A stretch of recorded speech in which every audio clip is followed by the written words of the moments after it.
తెలియజేస్తున్నా. అందుకే మిత్రులారా, ఇవాళ కేటీఆర్, కేసీఆర్, హరీష్ రావు మాట్లాడుతున్నారు.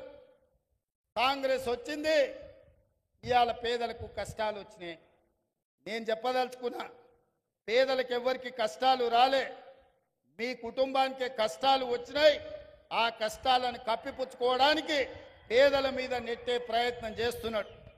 మన అసెంబ్లీలో మాట్లాడుతూ నేను కొన్ని ప్రశ్నలు అడిగి ప్రతిపక్ష నాయకుడు రావాలి అని సూచన చేస్తే కేటీఆర్ అన్నాడు, ఆయన రాడు, మేమే వస్తాం, బావా బామార్దులమే సమాధానం చెప్తామని.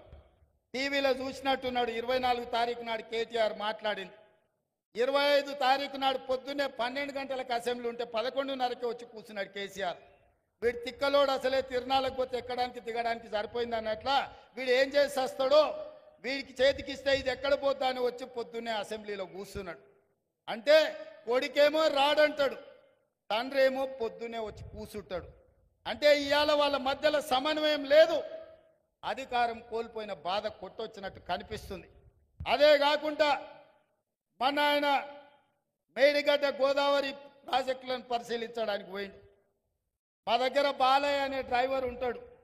వాళ్ళ కొడుకు అక్కడ ఇక్కడ అడావిడిగా తిరుగుతున్నాడు. వాడు 10వ తరగతి పాస్ అయింది, కానీ వాడికి ఏందో ఈ తిరుగుళ్ళు అలవాటు.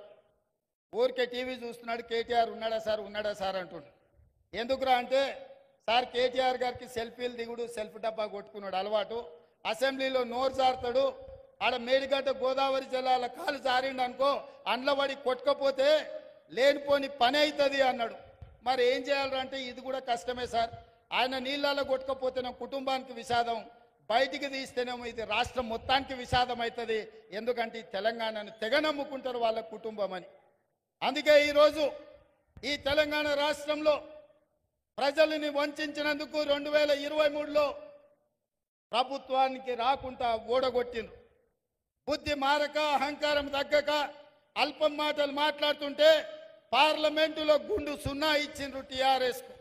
ఇప్పటికి కూడా వాళ్ళ బుద్ధి మారలే.